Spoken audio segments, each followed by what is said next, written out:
이 시간 주신 하나님의 말씀을 보겠습니다. 신약 성경입니다. 로마서 말씀입니다.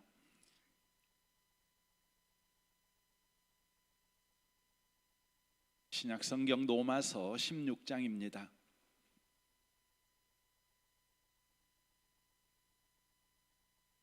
로마서 16장 17절에서 27절까지 기록된 하나님의 말씀을 보겠습니다. 17절부터 함께 읽으실 때 하나님의 음성을 듣는 복된 시간 되시길 바랍니다. 읽겠습니다. 형제들아, 내가 너희를 권하노니 너희가 배운 교훈을 거스려 분쟁을 일으키거나 거치게 하는 자들을 살피고 그들에게서 떠나라. 이 같은 자들은 우리 주 예수 그리스도를 섬기지 아니하고 다만 자기를 배만 섬기나니 교활한 말과 아첨하는 말로 순진한 자들의 마음을 미혹하느니라. 너희의 순종함이 모든 사람에게 들리는지라. 그러므로 내가 너희로 말미암아 기뻐하노니 너희가 선한데 지혜롭고 악한데 미련하기를 원하노라. 평강의 하나님께서 속히 사단을 너희 발 아래에서 상하게 하시리라. 우리 주 예수의 은혜가 너희에게 있을지어다. 나의 동역자 디모데와 나의 친척 누기오와 야손과 소수바네가 너희에게 문안하느니라. 이 편지를 기록하는 나 더디오도 주 안에서 너희에게 문안하노라. 나와 온 교회를 돌보아 주는 가이오도 너희에게 문안하고 이 성의 재무관 에라스도와 형제 구아도도 너희에게 문안하느니라. 나의 복음과 예수 그리스도를 전파함은 영세전부터 감추어졌다가 이제는 나타내신 바 되었으며 영원하신 하나님의 명을 따라 선지자들의 글로 말미암아 모든 민족이 믿어 순종하게 하시려고 알게 하신 바 그 신비의 계시를 따라 된 것이니 이 복음으로 너희를 능히 경고하게 하실 지혜로우신 하나님께 예수 그리스도로 말미암아 영광이 세세 무궁하도록 있을지어다. 아멘. 함께 예배하는 모든 분들 가운데 이 말씀의 축복이 함께 하시기를 주님의 이름으로 축원합니다. 거의 1년 6개월 가까이 우리가 로마서 말씀을 통해서 하나님이 어떤 분이신가를 배웠고 우리의 구원이 무엇인가를 배웠습니다. 구원받은 우리가 또 누구이며 우리는 어떤 인생을 살아도 되는지에 대해서 계속해서 배웠습니다. 오늘은 로마서 마지막 장면을 우리가 함께 나눌 것입니다. 바울은 로마서의 마지막에서 이렇게 전하고 있습니다. 우리가 읽었던 내용을 요약하면 이런 말씀입니다. 로마 교회는 지금 어려운 현실을 살고 있다는 것입니다. 이후로도 나아지지 않는 현실을 살게 될 거라는 것입니다. 그러나 결국 교회는 하나님의 승리에 참여하게 될 거라는 것입니다.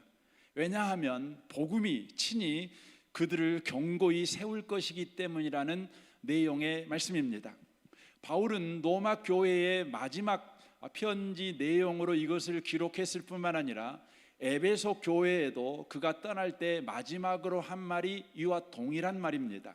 사도행전 20장 29절입니다.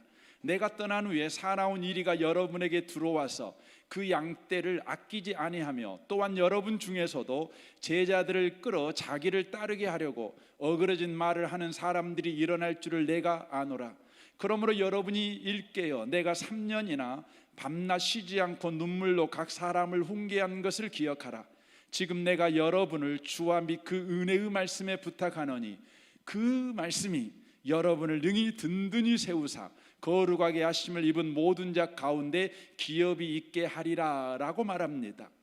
에베소 교회는 어려움을 당할 거라는 것입니다.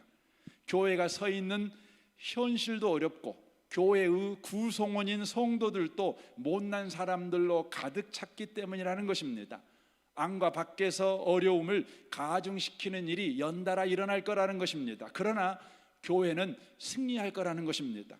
왜냐하면 은혜의 말씀이 우리를 든든히 세울 것이기 때문이다 라고 지금 바울이 말하고 있는 것입니다. 로마서에서는 복음이라고 말했고 사도행전에서는 은혜의 말씀이라고 말했습니다. 곧 복음이 은혜의 말씀인 것을 우리가 알 수가 있습니다. 은혜인 곧 복음의 말씀이 우리를 든든히 세울 것이기 때문에 어려운 현실과 못난 우리가 살아가고 있는 이 인생길에서 우리가 넘어질 때도 있고 실패할 때도 있고 좌절할 때도 있겠고 우리가 울며 불며 전전긍긍하며 인생을 살아갈 때도 있겠지만 결국 우리는 승리하게 될 거라는 것입니다. 왜냐하면 우리 안에 임한 복음이 우리를 그런 사람으로 만들어 낼 거라는 그런 의미의 말씀입니다. 복음이 무엇이기에 안과 밖이 우리를 흔드는 어려운 시기에도 우리를 든든히 세울 수 있다는 말입니까? 로마서 1장 16절에 이렇게 말씀합니다. 내가 복음을 부끄러워하지 아니하노니 이 복음은 모든 믿는 자에게 구원을 주시는 하나님의 능력이 됨이라. 첫째는 유대인에게요 또한 헬라인에게로다 라고 말씀합니다. 바울은 복음은 하나님의 능력이라고 소개하고 있을 뿐만 아니라 부끄럽지 않다라고 말씀하고 있습니다. 이 부끄럽지 않다는 것은 소극적인 표현이 아닙니다. 매우 자랑스럽다는 역설적인 표현입니다. 로마서 11장 29절에 하나님의 은사와 부르심에는 후회하심이 없느니라 할 때에 후회하심이 없다는 것과 같은 표현입니다. 후회하심이 없다는 것은 실패가 없다, 모자랄 것이 없다, 물샐 틈이 없다라는 뜻입니다. 복음은 결코 실패가 없다는 것입니다. 모든 경우, 모든 절망, 모든 불가능한 상황에서도 복음은 승리한다는 의미의 말씀입니다. 복음이 어떤 내용을 가지고 있기 때문에 복음은 모자라지 않고 복음은 실패하지 않고 복음은 마침내 승리합니까? 우리가 복음의 내용이 무엇이냐고 질문할 때 가장 많이 듣는 복음의 내용은 예수 믿고 천국 갑시다입니다. 천국은 예수님을 믿어야만 간다는 복음입니다. 이 복음은 피할 수 없는 죽음이라는 운명을 가진 모든 사람들이 꼭 들어야 될 복음입니다. 그리고 꼭 필요한 복음입니다. 인생은 확실과 불확실성 사이에서 살고 있습니다. 죽는다는 것은 확실합니다. 하지만 언제 죽는다는 것은 불확실합니다. 그러므로 인생은 그 사이에서 전전긍긍하며 두려워하며 살아갑니다. 그때 우리 가운데 복음이 선포됩니다. 예수 믿으면 천국 갑니다. 예수 믿으면 언제 죽어도 상관없습니다. 지금 당장 죽어도 상관없습니다. 이것만큼 큰 복음이 어디가 있겠습니까? 그러나 이것이 복음의 전부는 아닙니다. 복음은 죽은 다음에 주어지는 천국이 전부인 구원 이야기가 아니라는 말씀입니다. 복음은 살아있는 현재에 일어나는 구원 이야기가 있다는 것입니다. 왜냐하면 복음의 내용이 죽음에서 부활하신 주님이 지금 우리와 함께 계신다는 것이기 때문에 그렇습니다. 다시 말씀드리겠습니다. 복음의 내용은 죽음에서 부활하신 예수께서 지금 우리와 함께 계신다. 이게 바로 복음의 내용이라는 것입니다. 그래서 구원은 지금 사건이며 지금 참여해야 할 구원이라는 의미의 말씀인 것이죠. 그러나 언제부턴가 주님이 우리와 함께 하신다는 것은 성도들 사이에 있는 1호의 말 정도로, 미사 어구 정도로 취급받고 있는 바로 불행한 일이 벌어지고 있습니다. 하나님이 우리와 함께 하신다, 주님이 우리와 함께 하신다, 이것은 우리의 인사말보다 훨씬 큰 것입니다. 굉장하고 놀라운 것입니다. 성경에 예수님의 제자 사도 요한이 있었습니다. 사도 요한은 그가 홀로 반모섬이라는 무인도에 갇히게 되었습니다. 그는 예수님이 이 땅에 계실 때에 예수님과 함께 했던 예수님이 가장 사랑하는 제자 중에 한 명이었습니다. 그러므로 그는 예수님께서 승천하셔 하나님 우편에 계시는 이 순간에도 주님이 자신과 함께 계신다는 것을 믿었습니다. 그럼에도 불구하고 세월이 지나자 예수님이 자신과 함께 계신다는 것이 정확하게 무엇인가, 그 부분에 대해서는 그는 명확하게 알지를 못했습니다. 그러므로 무인도인 반모섬에 그가 있게 될 때 그는 애로웠을 것입니다. 그는 두려웠을 것입니다. 그때 우리 주님께서 주님이 너와 함께 계신다는 것이 무엇이냐, 이것을 친히 영안을 열어서 그에게 보여주십니다. 계시록입니다. 1장 12절입니다. 몸을 돌이켜 나에게 말한 음성을 알아보려고 돌이킬 때 7금 촛대를 보았는데 촛대 사이에 인자 같은 이가 발에 끌리는 옷을 입고 가슴에 금띠를 띠고 그의 머리와 털의 희기가 흰 양털 같고 눈 같으며 그의 눈은 불꽃 같고 그의 발은 풀무불에 단련한 빛난 주석 같고 그의 음성은 많은 물소리와 같으며 그의 오른손에 7뼈리 있고 그의 입에서 좌우에 날쌘 검이 나오고 그의 얼굴은 해가 힘있게 비치는 것 같더라. 내가 볼 때 그의 발 앞에 엎드려져 죽은 자 같이 되며 그가 오른손을 내게 얹고 이르시되 두려워하지 말라. 나는 처음이요 마지막이니 곧 살아있는 자라. 내가 전에 죽었었노라 라고 말씀합니다.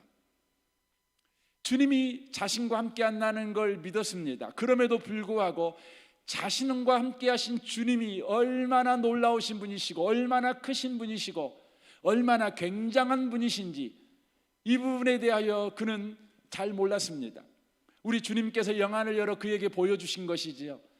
우리 주님은 하나님이시며 심판주이시며 구원자이시며 또 통치자시라는 것을 바로 현저하게 보여주십니다. 그 주님께서 너와 함께 계신다, 성도 사이에 거닐고 계신다, 성도 가운데 함께 계신다, 이것을 보여주신 것입니다. 이것이 너무나 큰 충격이었습니다. 그래서 요한은 죽은 자같이 되어버렸다는 것이지요. 이 아침에 오신 복 있는 성도 여러분, 우리는 주님이 우리와 함께 계신다는 걸 믿습니다. 그럼에도 불구하고 우리와 함께 계신 주님이 어떤 분이신지에 대해서 우리가 잘 몰라 주님이 우리와 함께 계신다를 단지 미사옥으로 써버릴 때가 많습니다. 성도 사이에 약간의 위로를 주기 위해서 주님이 너와 함께 계셔 이렇게 말하는 인사말 정도로 써버린 경우가 많습니다. 주님이 우리와 함께 계셔라고 말할 때 우리의 발에 힘이 생기고 우리의 팔에 힘이 생기거나 우리의 눈동자가 빛나지를 않습니다. 우리의 심장이 벌컥벌컥 뛰지를 않습니다. 주님이 함께 계신다는 말을 하기 전이나 말을 하기 이후나 동일합니다. 그럴 수 없습니다. 주님이 우리와 함께 계신다, 이것은 놀라운 것입니다. 부활하신 주님이 우리와 함께 계신다는 것이고 역사와 민족과 개인과 가정의 통치자이신 주님이 우리와 함께 계신다는 것입니다. 인간의 생사화복을 임의로 주장하시는 그 권세 많으신 주님이 지금 우리와 함께 계신다는 것입니다. 그러므로 우리는 값싼 염려, 값싼 걱정을 할 필요가 없는 것입니다. 그것 때문에 우리 인생을 소진할 이유가 없는 것입니다. 우리의 생사복은 주님 손에 있는데 그 주님이 우리와 함께하고 있기 때문에 그렇습니다. 저는 이곳에 계신 여러분들이 주님이 함께 계신다 이 말할 때마다 여러분의 심장이 바로 놀랍게 뛰는 자들이 되시기를 주님의 이름으로 축원합니다. 주님이 우리와 함께 계신다는 것은 우리 인생에 놀라운 일을 만들어냅니다. 무슨 일을 만들어낼까요? 출애굽기 3장을 통해서 우리는 이 부분을 좀 살펴보려고 합니다. 출애굽기 3장에서 우리는 늙고 별 볼 일 없는 직업을 가진 80세의 모세를 보게 됩니다. 그리고 그 모세를 만나주시는 하나님을 만나게 됩니다. 하나님은 모세를 찾아오셨습니다.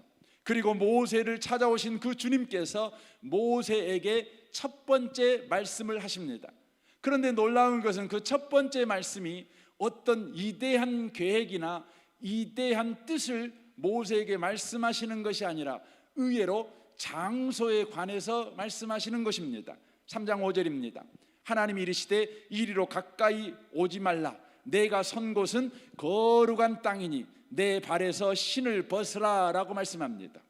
네가 선 곳은 거룩한 땅이니 내 발에서 신을 벗어라, 이렇게 주님이 첫 번째 하시는 말씀입니다. 무슨 말씀입니까? 네가 지금 거룩한 곳에 서 있다는 것을 받아들이지 아니한다면 나는 너를 통해서 아무 일도 하지 않을 것이다, 이런 의미의 말씀입니다. 네가 지금 거룩한 곳에 서 있다는 사실을 받아들여라. 신발을 벗어라. 내가 지금 거룩한 곳에 서 있습니다, 이렇게 믿어라. 그러면 내가 너를 통해서 이대한 일을 해갈 것이다, 이렇게 말씀하는 것입니다.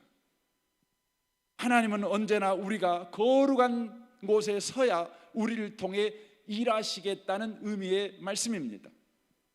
그때 우리는 당장 이런 질문을 하게 될 것이죠. 주님, 그렇다면 거룩한 땅이 어디에 있습니까? 내가 당장 가서 그곳에 설게요. 이렇게 우리는 말하게 될 것입니다.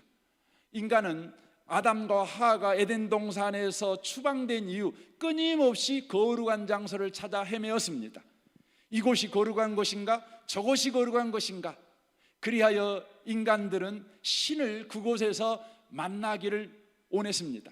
자연이 웅장하거나 아름답거나 특이하면 여지없이 그곳에다가 바로 신전을 세워 이곳은 거룩한 곳입니다, 신을 만나는 장소입니다 라고 특정하게 되었습니다. 모든 종교가 다 거룩한 땅, 성지를 만들었습니다. 그러나 특정한 땅을 거룩한 땅, 성지로 만들지 못하게 하시는 분이 계셨습니다. 바로 그분이 하나님이십니다. 하나님은 하나님을 만나도록 우리에게 장소를 만들게 하셨습니다. 그런데 하나님이 만들라고 하는 그 장소는 바로 건축물이 아니었고 장막이었습니다. 텐트였습니다. 여러분, 텐트는 움직입니다. 그래서 특정 땅이 거룩한 땅이 될 수가 없습니다. 이스라엘 민족은 40년 동안 광야 생활할 때 하나님을 그 텐트에서 만났습니다. 오늘은 여기서 만나지만 우리 하나님이 내일은 저리로 이동하자 그러면 이동합니다. 그리고 그곳에 또 텐트를 세웁니다. 그러면 하나님이 거기서 만나 주십니다. 모레는 저쪽으로 옮겨갑니다. 그러니까 하나님께서 이스라엘 백성을 만나주는 장소는 특정한 장소가 아니라 바로 계속해서 움직이는 텐트였다고 하는 것입니다. 이것은 우리 하나님께서 특정한 장소를 거룩한 땅으로 정하시는 것을 몹시 싫어한다는 것을 우리에게 보여주고 있는 것입니다. 나중에 솔로몬 왕이 예루살렘에 성전을 지었습니다. 성전은 건축물이니까 움직일 수가 없는 것이죠. 특정한 장소 위에 바로 성전이 세워지게 된 것입니다. 스데반은 이렇게 이 부분을 설교합니다. 사도행전 7장 46절입니다. 다윗이 하나님 앞에서 은혜를 받아 야곱의 집을 위하여 하나님의 처소를 준비하게 하여 달라고 하더니 솔로몬이 그를 위하여 집을 지었느니라. 그러나 지극히 높으신 이는 손으로 지은 곳에 계시지 아니하시나니 선지자가 말한 바 주께서 이르시되 하늘은 나의 보좌요 땅은 나의 발등상이니 너희가 나를 위하여 무슨 집을 짓겠으며 나의 안식할 처소가 어디냐? 이 모든 것이 다 내 손으로 지은 것이 아니냐 함과 같으니라 라고 말씀합니다. 솔로몬이 지은 성전에 우리 주님께서 그곳만 하나님이 계시는 거룩한 곳으로 정하지 않으셨다는 것이죠. 하나님은 어디나 계시는 분이시다. 그러므로 예루살렘 성전만 거룩한 곳이 아니다, 이렇게 스데반 집사는 설교하고 있는 것을 보게 됩니다. 여러분, 신앙이 점점 종교화되어지면 장소를 강조하게 되어져 있습니다. 이 장소는 거룩하다, 예루살렘은 거룩하다, 성전은 거룩하다, 이렇게 특정 장소를 거룩한 장소로 강조하는 것으로 변질됩니다. 그래서 이스라엘 백성들은 하나님을 믿는 신앙에서 종교인이 되어버렸습니다. 하나님께서는 그것을 참지 못하셨습니다. 그래서 바벨론을 통해서 그들을 바로 멸망시켜 버렸습니다. 하지만 이스라엘 백성들은 바벨론에 의해 이스라엘이 멸망당할 그 직전까지 우리는 거룩한 땅 예루살렘 위에 있고 하나님이 임재해 계시는 곳 성전이 우리에게 있으니 우리는 바벨론에 멸망하지 않아, 우리는 괜찮아, 이렇게 안심했습니다. 우리 하나님께서는 바벨론에 의해 멸망하기 직전에 에레미야 선지자를 통해서 이렇게 예측해 하셨습니다. 에레미야 7장 1절입니다. 여호와께로부터 에레미야에게 말씀이 임하니라. 이르시되 너는 여호와의 집 문에 서서 이 말을 선포하여 이르기를, 바로 성전 앞에 서가지고 이렇게 예치라고 말하는 것이죠. 여호와께 예배하러 이 문으로 들어가는 유다 사람들아, 여호와의 말씀을 들으라. 만군의 여호와 이스라엘의 하나님께서 이와 같이 말씀하시되 너희 길과 행위를 바르게 하라. 그리하면 내가 너희로 이곳에서 살게 하리라. 너희는 이것이 여호와의 성전이라, 여호와의 성전이라, 여호와의 성전이라 하는 거짓말을 믿지 말라라고 말하게 합니다.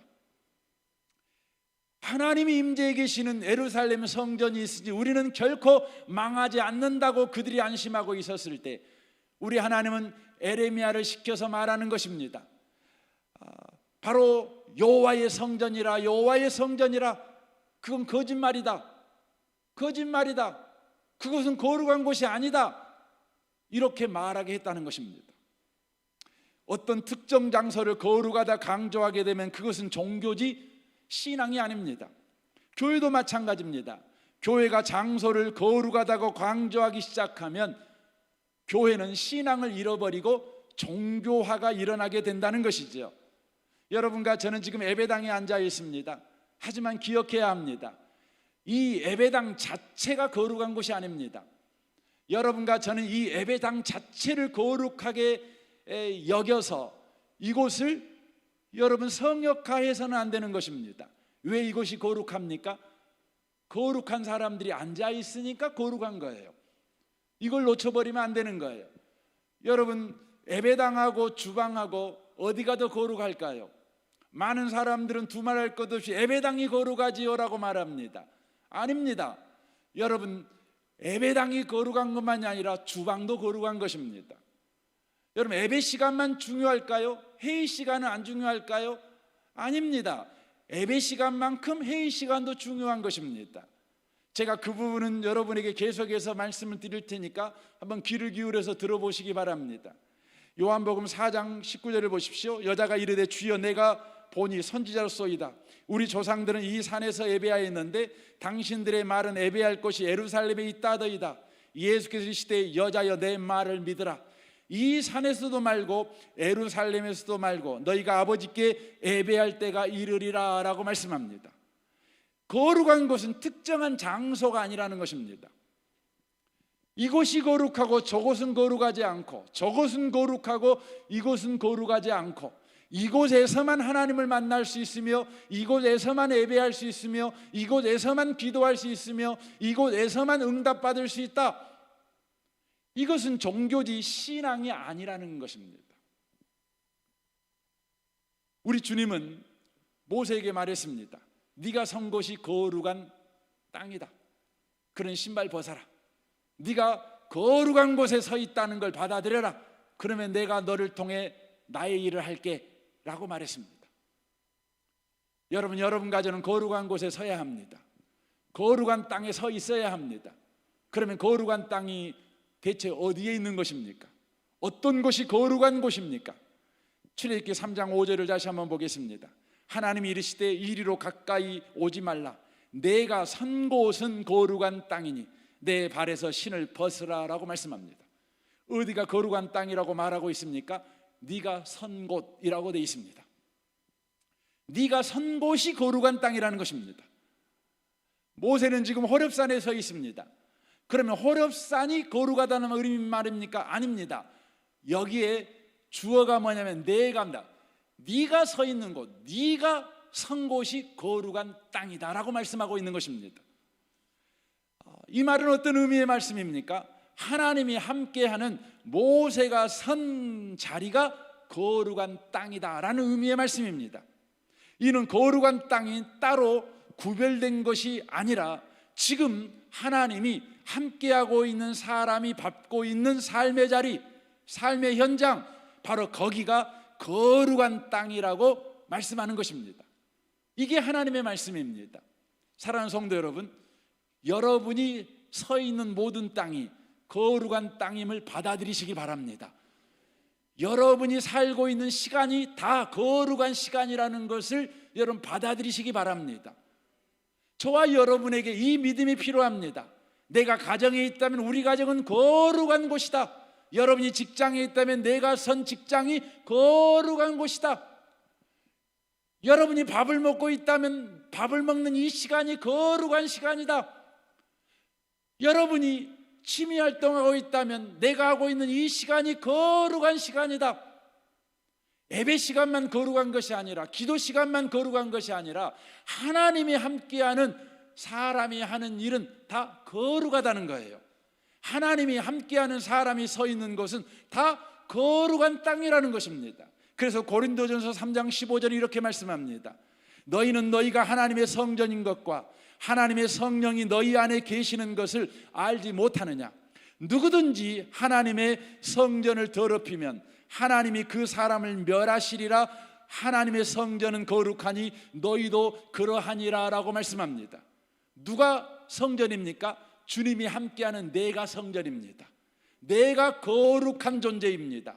거룩한 존재가 선 땅이 거룩하며 거룩한 존재가 하는 일이 바로 거룩한 일입니다. 그래서 예수 믿는 사람이 하는 모든 직업을 바로 거룩한 일, 소명이라고 그렇게 말하는 것입니다.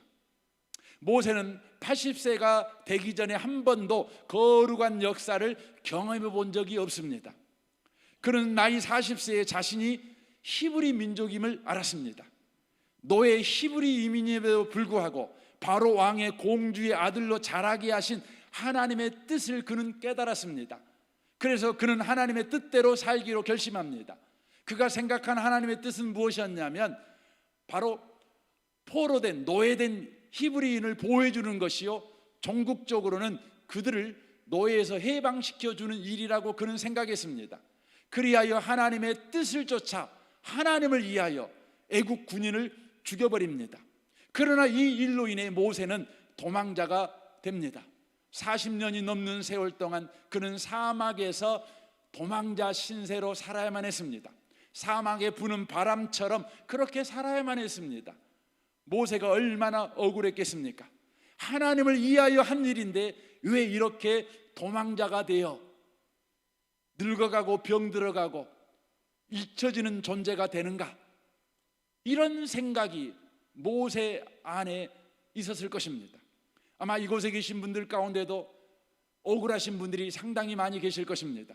내가 주님을 위하여 헌신하고 주님을 위하여 열심을 낸 것이 얼마나 많은데 내 인생이 왜 이 모양인가? 내 인생은 날이 가면 갈수록 왜 이렇게 비참해지는가? 날이 가면 갈수록 내 인생은 왜 이렇게 허무해지는가? 모세가 놓친 것이 있었습니다. 무엇을 놓쳤습니까?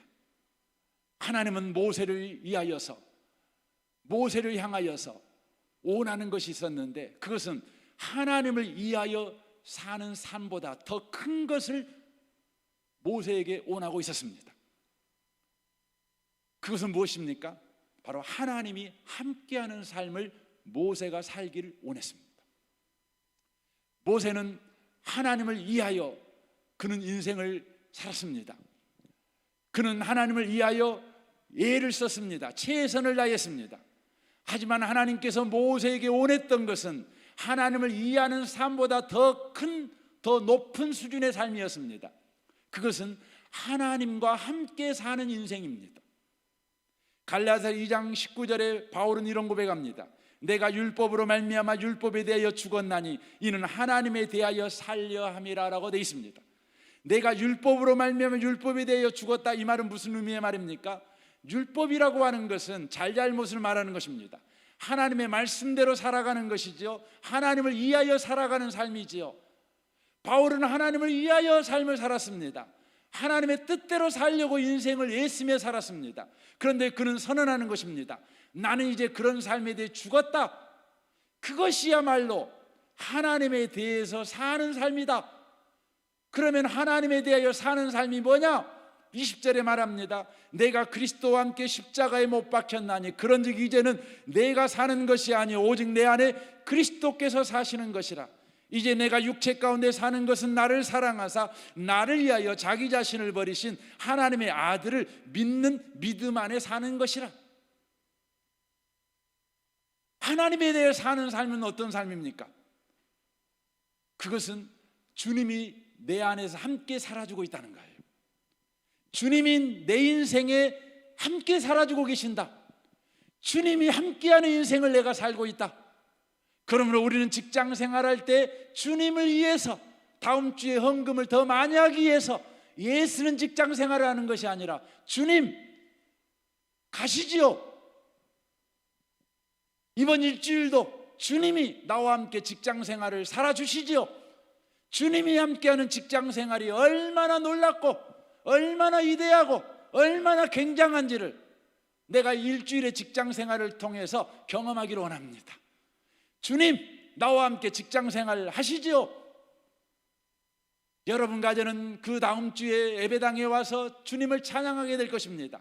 주님은 내 직장 생활에서 나와 함께 하셨습니다. 이런 상황에도 함께 하시고 저런 상황에도 함께 하시고, 그래서 주님이 구원자이신 것을, 주님이 인도자이신 것을, 주님이 공급자이신 것을, 주님께서 보호자이신 것을 드러내 보여주셨습니다. 모든 것을 합력하여 선을 이루신 주님이라는 것을 내 일주일의 직장 생활을 통해 보여주셨습니다. 내 인생은 홀로 사는 인생이 아닙니다. 내 인생은 혼자 예수님 인생이 아닙니다. 내 인생은 혼자 그렇게 힘을 쓰고 사는 인생이 아닙니다. 주님이 함께 살아주는 인생입니다. 사랑하는 성도 여러분, 주님이 우리와 함께하고 계십니다. 모세는 80년 되기 전 이걸 몰랐어요. 그가 허랑방탕하게 인생을 산 것이 아닙니다. 그가 못된 짓 하며 인생 산 것이 아닙니다. 그는 인생을, 갈지자 인생을 산 것이 아니라 칼 위에 선 사람과 같이 조심조심 인생을 살았습니다. 아마 이곳에 예수 믿는 사람들 가운데도 하나님께 영광 돌리는 일을 위해서 하나님을 창피하게 안 만들려고 조심조심 인생을 사신 분들이 많이 계실 것입니다. 여러분, 신앙생활은 그게 다가 아닙니다. 신앙생활은 주님이 나와 함께 하신다는 겁니다. 주님이 내 인생을 책임져 주신다는 것입니다.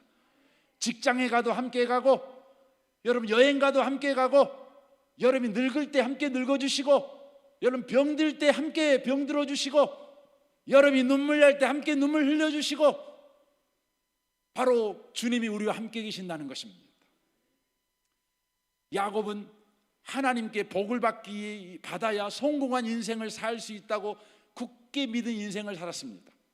아마 이곳에 계신 분들도 하나님이 복 주셔야 우리가 복 받지, 이걸 굳게 믿고 사는 분들이 많이 계실 것입니다. 그렇습니다. 하나님이 복 주셔야지요. 그러나 그것은 성경이 말한 것보다 훨씬 작은 것입니다. 야곱은 하나님이 복을 주셔야 복을 받는다, 성공한 인생을 산다, 그래서 그는 장자의 명분을 얻기를 원했고 아버지의 축복을 받기를 원했습니다. 그래서 그는 속이고 또 속이는 인생을 살았습니다. 그러나 결국 그는 실패자가 되어 도망하는 신세가 되어버렸습니다. 그러나 그는 그 도망하는 과정에서 인생의 대반전을 경험하게 됩니다. 왜 인생의 대반전이 야곱에게 일어났을까요? 창세기 28장 10절을 보십시오. 야곱이 브엘세바를 떠나 하란으로 향하여 가더니 한 곳에 이르러 해가 진지라. 거기서 유숙하려고 그곳에 한 돌을 가져다가 베개를 삼고 거기에 누워 자더니 꿈에 본즉 사닥다리가 땅에 서 있는데 그 꼭대기가 하늘에 닿았고, 또 본즉 하나님의 사자들이 그 위에서 오르락내리락하고, 또 본즉 여호와께서 그 위에 서서 이르시되 나는 여호와 너의 조부 아브라함의 하나님이요 이삭의 하나님이라. 내가 누워있는 땅을 내가 너와 내 자손에게 주리니 내 자손이 땅의 틀같이 되어 내가 서쪽과 동쪽과 북쪽과 남쪽으로 퍼져나갈 것이며 땅의 모든 족속이 너와 내 자손으로 말미암아 복을 받으리라. 내가 너와 함께 있어 내가 어디로 가든지 너를 지키며 너를 이끌어 이 땅으로 돌아오게 할지라. 내가 네게 허락한 것을 다 이루기까지 너를 떠나지 아니하리라 하신지라. 야곱이 잠이 깨어 이르되 여호와께서 과연 여기 계시거늘 내가 알지 못하였도다. 이에 두려워하여 이르되 두렵도다. 이곳이요 이것은 다름 아닌 하나님의 집이요 이는 하늘의 문이로다 하고, 야곱이 아침에 일찍 일어나 베개로 삼았던 돌을 가져다가 기둥으로 세우고 그 위에 기름을 붓고 그곳 이름을 베델이라 하였더라라고 말씀하고 있습니다. 야곱이 놓쳐버린 것이 있었습니다. 하나님이 복 주셔야 복 받는 인생이라고 굳게 믿어 하나님의 복이라고 생각하는 그것을 얻기 위해서 몸부림치는 인생을 살았습니다. 그런데 우리 주님께서 야곱에게 찾아오셨습니다. 찾아오셔가지고 그에게 말씀하는 것이죠. 내가 너와 함께 하겠다. 내가 너에게 약속한 복을 줄 때까지 내가 너를 떠나지 않을 것이다. 야곱은 깜짝 놀랐습니다. 주님이 나와 함께 계시네. 아, 복이 뭐냐? 하나님에게 복 받아야 성공한 사람이 되는 것이 아니라 복이신 하나님이 함께해야 성공하는 인생이 되는구나, 이걸 알게 된 겁니다. 하나님이 복 주셔야 복 있는 인생이 되는 것이 아니라 복이신 하나님이 자기와 함께해야 바로 복 있는 인생이 된다는 거예요. 그런데 그 하나님께서 그와 함께 계시는 것이죠. 그런 아침에 일찍 일어나서 그곳을 베델이라고 이름을 명명합니다. 하나님의 얼굴이라는 뜻이죠. 베델이다, 하나님의 집이다, 하나님이 이곳에 계셨다, 이렇게 생각합니다. 하지만 베델이, 야곱이 가지고 있는 신앙은 성숙한 신앙이 아니었습니다. 주님께서 함께 하신다고 그에게 오셔서 말씀하신 그 자리만 그는 거룩하다고 생각했습니다. 그래서 그곳 이름을 베델이라고 해놓고 그가 삼촌집에 가갖고는 베델만 거룩한 땅이니 삼촌집에는 하나님이 자기와 함께 한다고 생각하지 않았습니다. 그렇게 20년을 살았습니다. 하나님께서 그를 다시 아버지 집으로 돌이켜 그의 신앙을 성숙시킵니다. 다시 베델로 올라가게 합니다. 그때서 야곱이 깨닫습니다. 아, 특정한 장소가 거룩한 땅이 아니구나. 주님이 나와 함께 계시구나. 어디 가든지 함께 계시는구나. 내 인생 전체가 내가 몰랐지만 하나님이 함께하는 인생이었구나. 내가 하나님이 함께한 줄을 몰랐을 때는 사기치고 또 사기치고 그리하여 하나님의 복을 얻어야만 성공한 줄 알았는데, 그리하여 허망한 인생, 실패한 인생을 살았는데, 이제서 깨달았다. 하나님이 나와 함께 하신다. 주님 그렇습니다. 하나님이 나와 함께 하십니다. 아들 요셉이 애굽에서 부릅니다. 두려웠습니다. 가나안 땅만 하나님이 거룩한 땅이라고 생각했고 하나님이 함께 하신 땅이라고 생각했으니 두려웠습니다. 주님이 말씀합니다. 아니야, 내가 너와 함께 하니까 네가 가는 모든 땅이 거룩해. 애굽 내려가도 돼. 그래서 애굽 내려간 겁니다. 사랑하는 성도 여러분, 어디 가도 괜찮습니다. 주님이 여러분과 함께 합니다. 더러운 곳이 있으십니까? 여러분이 가십시오. 그러면 그곳이 거룩한 땅이 될 것입니다. 여러분과 제가 거룩한 자라는 걸 기억하셔야 합니다. 주님이 함께하는 저와 여러분들이 서 있는 곳, 그곳이 거룩하다는 거예요. 그럼 이걸 받아들이십시오. 나는 주님이 함께하는 사람, 내가 서 있는 건 거룩한 땅, 내가 살아있는 시간은 거룩한 시간, 내가 하는 일은 다 거룩한 일, 나는 이것을 받아들입니다. 주님이 이제 나를 통해 주의 일을 하십시오. 주님이 나와 함께 계신다는 걸 나는 믿습니다. 주님이 지금 일하시는 현장이라는 걸 나는 믿습니다. 주님이 지금 일하시는 시간이라는 걸 믿습니다.